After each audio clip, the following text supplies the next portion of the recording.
Hello and welcome everyone to another episode of Rack the Brain podcast. Our guest today is really special. Her name is Jessica Muddit, and she is on a mission to disrupt the publishing industry. Jess is the founder of Hembury Books, a hybrid publisher in Sydney. Why this matters? Hembury Books authors retain their intellectual property, creative control, and full royalties. Jessica herself is the author of two books. One's Around the Sun, and the other one is Our Home in Myanmar. As a freelance journalist for 15 years, Jessica wrote articles for Forbes, BBC, CNN, GQ, Company Director Magazine, CFO Magazine, Westpac Wire, and Marie Claire. She was accredited as a newspaper journalist in London in 2009 and spent 7 years reporting in Myanmar and Bangladesh. Jess, welcome to the show. I'm really honored to have you here. Why? Because you are an author, you are a publisher, you are a mom, and you are doing something which needs a lot of talent to manage multiple things. How good is that? It's good. Life is exciting. It's really good. Yeah. So how about we start with your, childhood, your story, and how did you realize that you are going to take this path of publishing, writing? I'm really excited to know more about it. I had a really nice childhood in Park Orchards in Victoria. I played heaps of sport. I had a horse that I loved riding, and it was idyllic, really. Like, it was a really safe place. You could walk to school and walk home again and things like that. But I had no aspirations to write a book at all.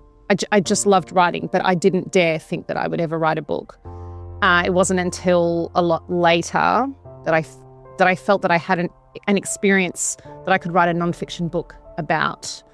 But I always loved schoolwork, and anytime, I could write an essay, that was great. I loved doing my arts degree. I hated my law degree.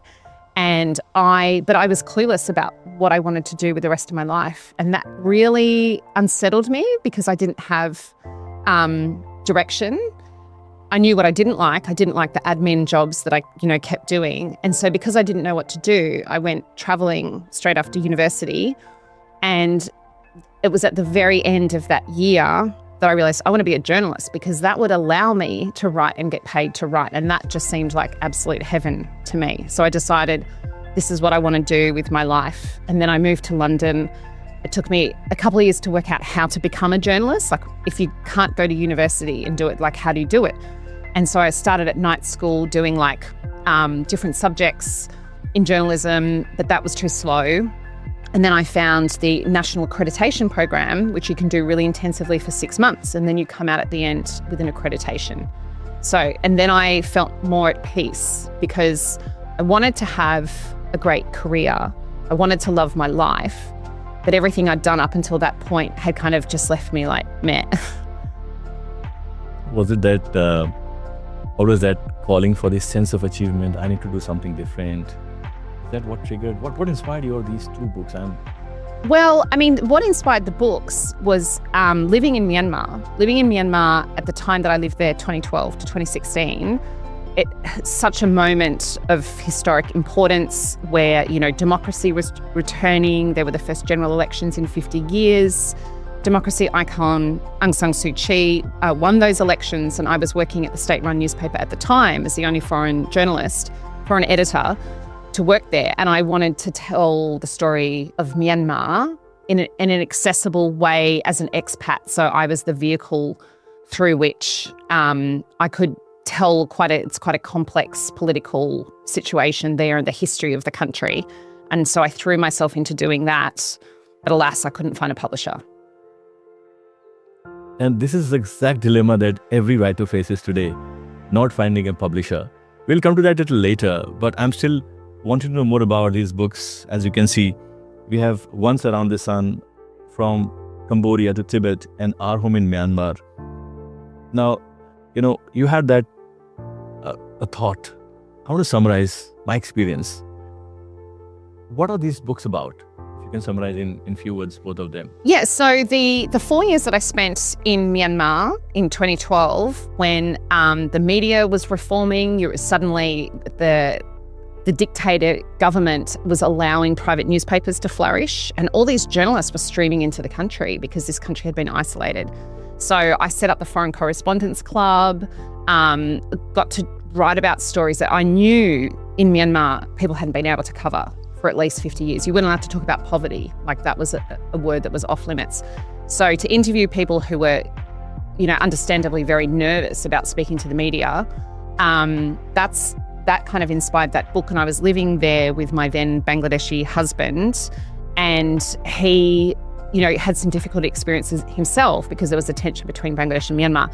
And the Myanmar people were just so beautiful and stoic throughout all the difficulties that they'd faced. And this kind of Buddhist outlook was really, it continues to inspire me, like to get through the difficulties of life with, patience and things like that. So that was what I wanted to do, but I wanted to make it fun.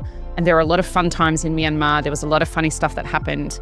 And then the second book, Once Around the Sun, was when I went traveling because I had no idea what to do with my life, but I was walking around behaving like a journalist without the self-awareness, like asking local people what their lives were like and writing furiously in my diary every day and sending massive group emails and stuff. I was reporting, but I didn't know that I was reporting. And I also didn't think that I had the audacity to make money from writing. That was kind of like something you do for pleasure. It's like a hobby.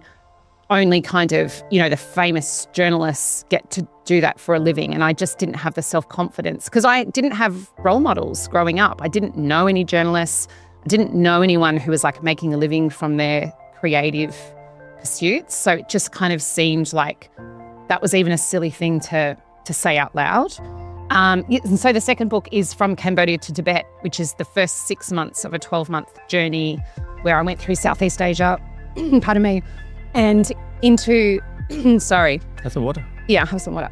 Okay. The second book is about the year that I spent traveling. After university, I didn't know what to do with my life, and I was behaving like a journalist, and it was amazing going through Southeast Asia and China, and then into Tibet and Mount Everest and Nepal. So that was just really fun to write about. And there's a second part to that book, which is the second 6 months through India and Pakistan. But I've been so busy with the publishing company that I've had to put that project on hold because I'm focusing on other people's books at the moment. That's going to be exciting. Yeah, it's really fun to write. I've got my children and my business, and that feels like 2 areas of focus that I'm, just want to kind of knuckle down on. Right.